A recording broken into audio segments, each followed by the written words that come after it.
All right, welcome back for part 2 of our introduction to cells.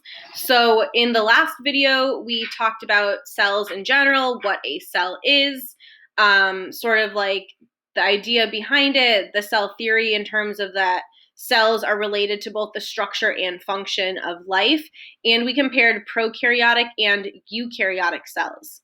So in this video, we're going to be looking at all cell organelles. So we're looking at eukaryotic cells because they have cell organelles. And remember, you are a eukaryote, so we are talking about your types of cells. But we are also going to be comparing plant cells to animal cells. These are two different types of eukaryotic cells. So to start us off, as a reminder, please make sure you have your vocab notebook out ready to go. We're going to be going through the rest of the words in your vocab notebook. Crap. I think that showed up. All right. I'm just going to start again. All right, welcome back for part 2 of cells. In the last video, we reviewed what a cell is. We reviewed cell theory. So cells are the basic unit of life. They are the basic structure and function for all living things. And then we talked about why cells are so small, and also we compared prokaryotic and eukaryotic cells. In this video, we're going to be looking at eukaryotic cells and their organelles, and we're also going to be comparing plant cells to animal cells, two different types of eukaryotic cells. So to start us off, I've used this word organelle, but I haven't actually defined it for you. So think about it in terms of like an organ in your body. We have different organs. We have a brain, lungs, heart, stomach, and they all have a slightly different job in our body. An organelle is sort of just like a itty bitty tiny little organ inside of the cell. So it's a structure inside the cell that performs a specific function for that cell.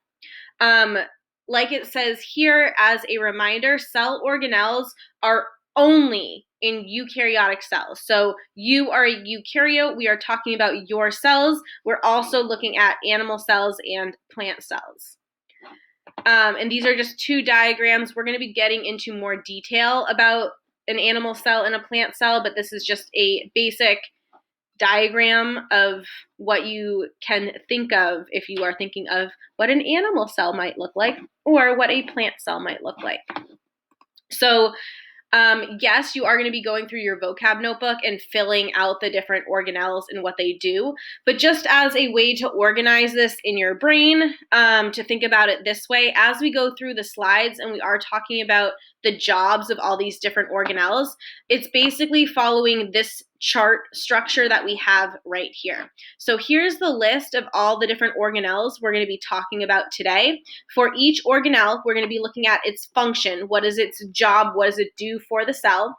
We're going to be looking at, is it found in a plant cell, an animal cell, or both types of cells? Why does my mouse keep going in and out? There we go. And then finally, I will be including an image of that organelle, so again, you know what it looks like. So to start us off, we're going to be talking about the cell membrane. So the cell membrane controls what comes in and out of the cell. And a cell membrane, not only is it found in both plant cells and animal cells, but it's also found in prokaryotic cells or bacteria cells. So all cells are going to have a cell membrane, and that's because it's that outside border of the cell. It's sort of like the thing that defines everything on the inside is part of the cell, everything on the outside is not part of the cell. And because it's on that outside, that's why it can determine what's able to come into the cell and what's able to leave the cell. Keep in mind, this is really important because if you let the wrong thing in, you die or the cell dies. If you let the wrong thing out, again, cell dies. So this is really important for the survival of any type of cell. Now, a little bit later this year, probably in the next unit, we are going to be going into more detail about the structure and function of the cell membrane. But just as a basic overview, like I said, it's that outside border of the cell. And what you're looking at here is what we call lipid bilayer. So we have 2 layers of phospholipids. You should recognize phospholipids from macromolecules, but here is 1 layer of phospholipids. Here is your second layer of phospholipids. And by creating this bilayer, these 2 layers of phospholipids, this is the basic structure of the cell membrane. It does have things in it like protein tunnels or channels. It has cholesterol in it or glycoproteins. And like I said, we will be going into more detail about the structure of the cell membrane so that we can better understand how it controls what comes in and out of the cell. All right, up next, we will talk about the nucleus of the cell. So again, this is found in both plant cells and animal cells, and the nucleus is what stores the genetic information for the cell, or it stores the DNA. Now, as a reminder, the DNA is sort of like your blueprint for the cell. It's like all the instructions that the cell has to follow in order to maintain life. So a lot of the times the nucleus is described as like the control center of the body. I do want to come back to the cell membrane for a second. I just forgot to say it. I like to compare these different cell organelles to like structures in a city, just so we can better understand their function. So I might compare the cell membrane to something like a toll booth or something. So when you enter in, you have to like pay a fee. When you leave, you have to pay a fee. And that's just to help control what comes in and out of the city. I also like to compare it to like a bouncer at a club. The bouncer is there and they can check IDs. They can be like, hey, you're under 21, get out of here. Or they can check your ID and be like, hey, you are 21 and older, come on in. So again, controlling what comes in and out of the club or in and out of the city, in and out of the cell. For the nucleus, because it's like the control center of the cell, we can compare this to like city government, like town hall. Usually town hall is what's kind of like the main control center of the city. It's what's creating different rules and regulations. It's enforcing them. So that's just my comparison for a nucleus. All right, so up next we have what is called the endoplasmic reticulum. We usually abbreviate it to ER. No, this is not emergency room. Endoplasmic reticulum. So there are 2 different types of ERs. You can have a rough ER or a smooth ER. I'm going to come back to that in a second. But the basic function of the endoplasmic reticulum is that it works as like a transport system to carry new proteins or new lipids through the cell. So the idea here is that the rough ER is called rough because it has these little like spots on it, and these spots are actually ribosomes. So again, we'll come back to a ribosome a little bit later today, but ribosomes make proteins, so it makes sense that the ER kind of packages these proteins and gets them ready for transport. The smooth ER does the same job, except it does this for different lipid packages. So that's the smooth ER over here. As you can see, there's no little bumps on it. That's why it's smooth. So rough ER does proteins, smooth ER does lipids, but both of them sort of like package these materials and get it ready to send out to the cell. So I like to compare the ER to I guess you could say like the post office. The post office will put your packages together for you and they'll get them ready to send out to wherever it is you want to send your package to. Up next, we have the Golgi apparatus. Again, we usually refer to it as just the Golgi. But basically, the Golgi's job is to take the packages from the ER and sort them and determine where they should be sent to in the cell. So I like to compare the Golgi to like the what is it called, like UPS or like Amazon delivery. This is the actual part where we take those packages and send it and deliver it to where it needs to go. So it is found in both a plant cell and an animal cell. And what you should notice too is that the Golgi, the structure of it, while it is different, it does look very similar to our endoplasmic reticulum. And this is because they work hand in hand. So ER is the post office, and then the Golgi would be like the shipping service to where those packages need to go. All right, next up we have a ribosome. I already talked a little bit about it, but the ribosome's job is to make proteins. So we use this in a process called protein synthesis or gene expression. Synthesis means to make, so we're making proteins, which is the definition of what a ribosome does. And like I sort of mentioned, ribosomes are either found attached to the rough ER, so it makes sense. The ribosome can make the protein, and then the ER packages that protein like that. They can also be found like free floating inside the cell as well. It just depends on the type of ribosome, what protein it's making, sort of like what the cell needs at that point in time. And the ribosome is found in both plant cells and animal cells. This is also one of those three that is found in both prokaryotes and eukaryotes. So it's in all types of cells. So I like to compare a ribosome to sort of like a factory because it's making products that the cell needs. Or in a city, the factory makes products that the city needs. Oh, and then this picture right here is just like a picture of ribosomes through I believe this is an electron microscope. So like itty bitty tiny little things. And you can see it's like these little dots right here are the actual ribosomes.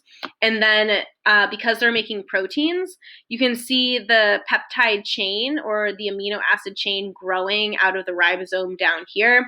And they're also pointing to this thing right here called mRNA. Basically, the ribosome reads this mRNA and it's able to make the protein from that. All right, up next we have the mitochondria.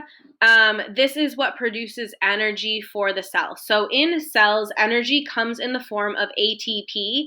ATP stands for adenosine triphosphate. You don't need to remember that. I'm just letting you know in case you were curious. But the mitochondria is responsible for making ATP. ATP is cellular energy. So ATP is sort of the same idea as when we put gasoline in a car. A car needs gasoline in order to run, and your cells need ATP in order to run. Now, the process of making ATP is called cellular respiration. So that process takes place inside the mitochondria. I like to compare the mitochondria to a power plant in a city because the power plant makes energy, it makes electricity for the city, and the mitochondria makes energy for the cell. What you see here is, this is like, again, an electron microscope picture of what a mitochondria looks like in real life. And then this is the cartoon version of it over here. We are going to revisit the mitochondria when we talk about the process of cellular respiration. All right, up next we have the cytoplasm. So in this case, the cytoplasm, it's not really an organelle, but it's this fluid that's inside the cell. And this is where you can find all of the organelles. So it kind of like holds things in place. It's a loose structure inside the cell that, holds the different organelles in place. I like to sort of, if you need like an image, if you've ever seen like a Jello mold with fruit in it, the Jello would be the cytoplasm, and then the fruit floating inside of it would be all the different organelles inside the cell.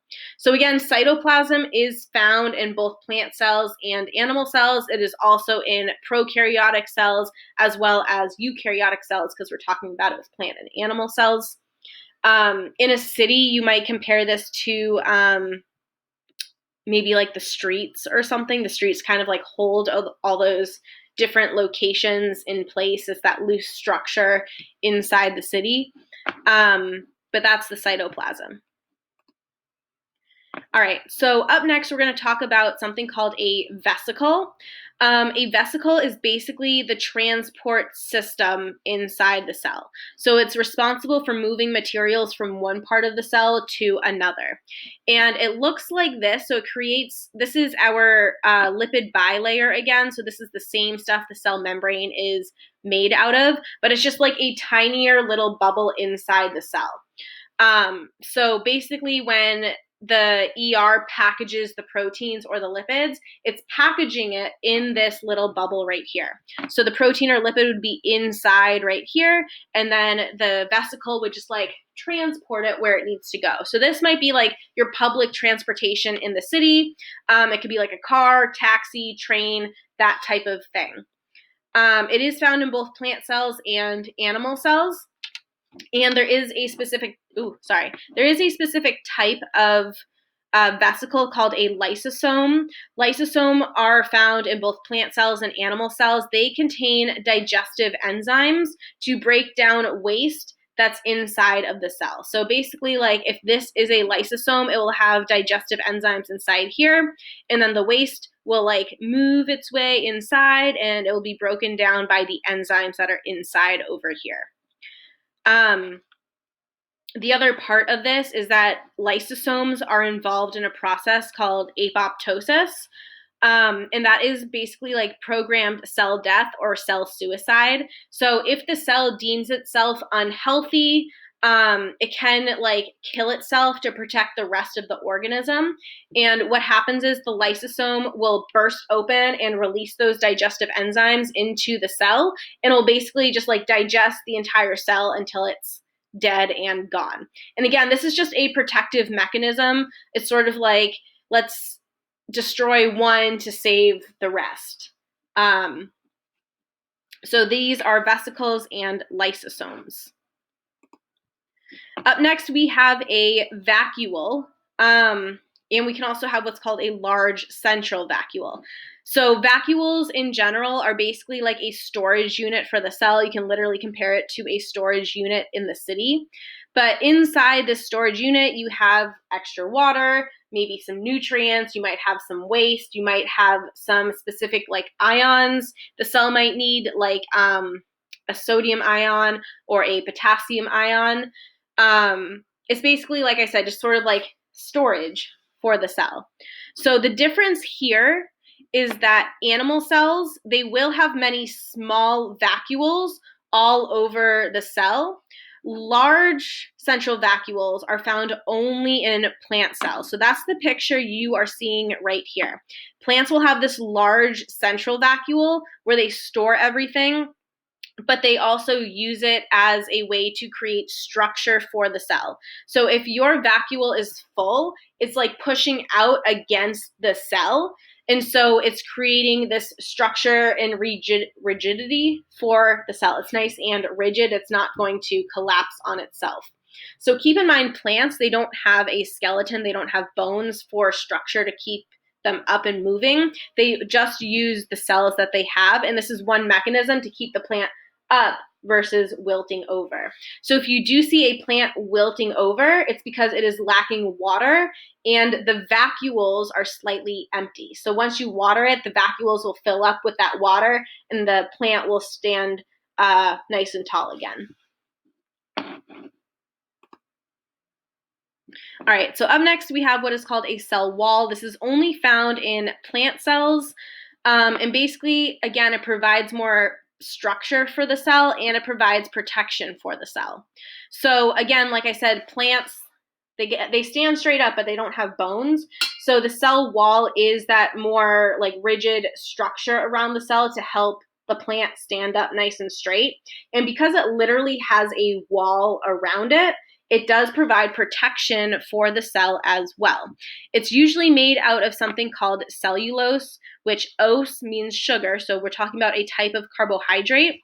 Cellulose is actually the fiber in the food that you eat. So fiber helps you go poop. So that's why eating plants can help you go poop if you're a little bit constipated. I like to compare the cell wall, like I said, it's protection and structure for the city. So I know right now, the police officers are under a lot of scrutiny, but the way that police officers are supposed to work, I'm going to be comparing the cell wall to like the police in a city. It provides protection and structure for the city, just like it would for the cell.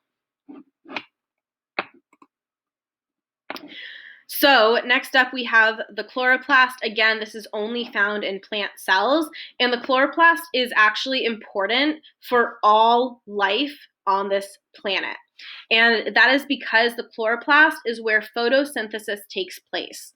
So photosynthesis, again, this is something I assume you've been introduced to, but photosynthesis is when plants use the sunlight to make food. So plants are actually making glucose.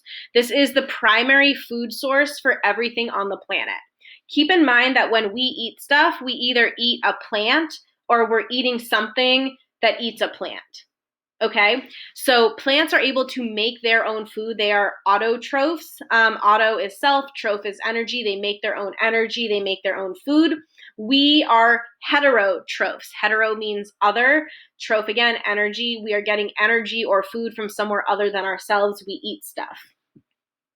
So the chloroplast is what is responsible for plants being able to make their own food, and thus everything else gets food as well.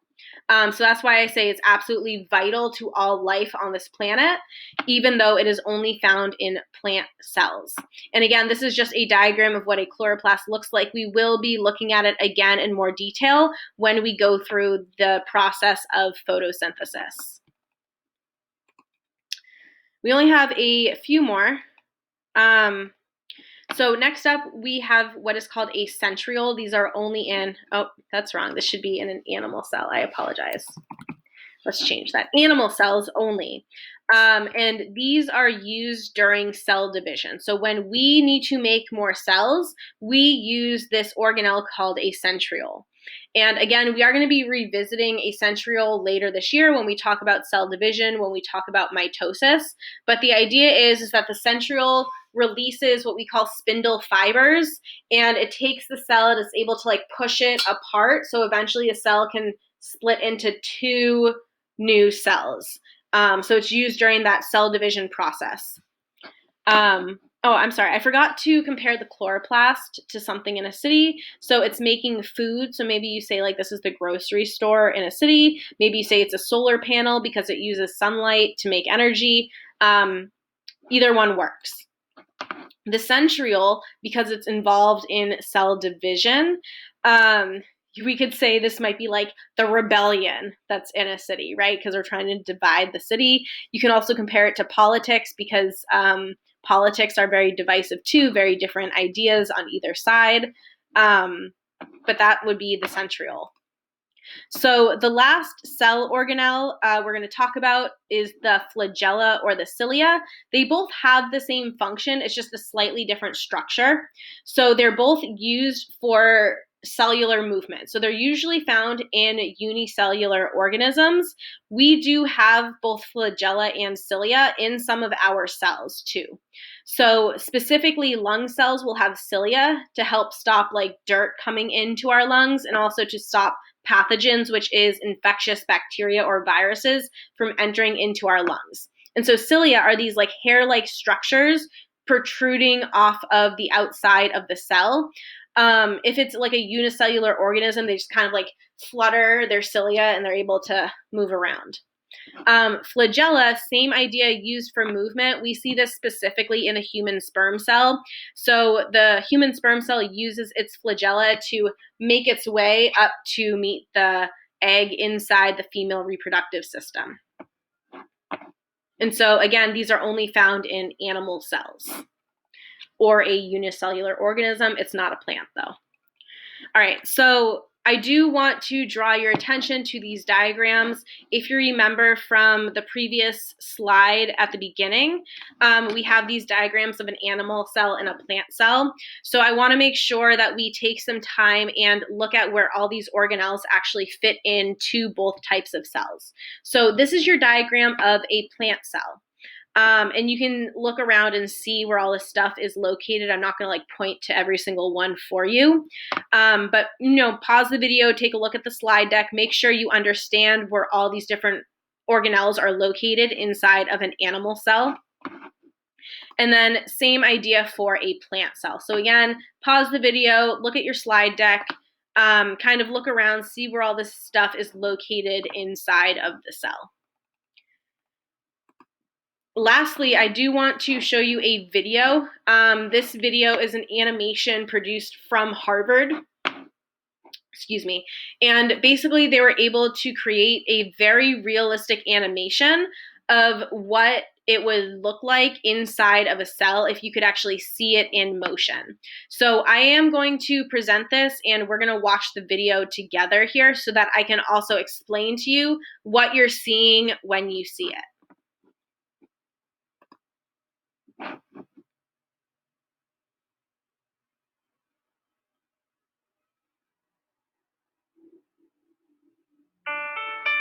So here we are inside of a blood vessel, and all those red dots moving around were red blood cells.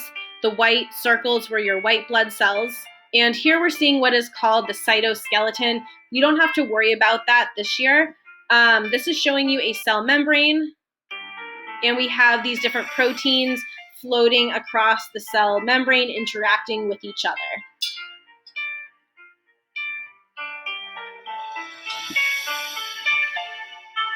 So now we're zooming back out on the cytoskeleton and the cell membrane. And this is showing us, again, some of that cytoskeleton that I've mentioned. Basically, the cytoskeleton can form and reform and create different pathways. And these are sort of like in Harry Potter, where the staircases like move around and change all the time. The cytoskeleton works in the same way. And this is actually how vesicles are transported across the cell. So this is showing you a fiber that's breaking down. Here is a vesicle right here. And this is a protein that helps to move that vesicle where it needs to go along the cytoskeleton. Now, in the background, here are your centrioles. Here is your mitochondria. Here is, where's my mouse? Here is your Golgi. Now we've zoomed in on the nucleus right here. You can see the nuclear pores with the mRNA coming out. These are the ribosomes that are making proteins for the cell. Why does my mouse keep going in and out? So this is a ribosome at work. And in the background here, you can again see the mitochondria. Again, ribosome at work against the rough ER. And this is showing you the Golgi. So now that we've created our packages in the ER, the Golgi can sort those packages and use vesicles to deliver them where they need to go. This is just an outside view, a zoomed out view of the Golgi apparatus working, doing its job. And this is how vesicles will release items outside of the cell if they're supposed to be taking these proteins out of the cell. So again, here at the bottom, that's the cell membrane. Now we have a cytoskeleton up here. These proteins are going to interact with another cell's cytoskeleton so that this white blood cell can interact with the blood vessel right here. And it's going to what we call diffuse from the red blood cell out into the body where it needs to be used. All right, so that's basically the end of the video right there. I hope that gave you sort of like a better visual of what it looks like inside of the cell. There is one more video attached with this slide deck right here. It's a fun little song. It reviews the functions of all the different cell organelles and also distinguishes between what's in an animal cell and what's in a plant cell. I'm going to ask you to watch this on your own time. But at this point, you should be able to fill out the entirety of your vocab notebook. Let me know if you have any questions whatsoever. Reach out through Google Classroom, email, Google Voice, come to Extra Help. But here are our cell organelles.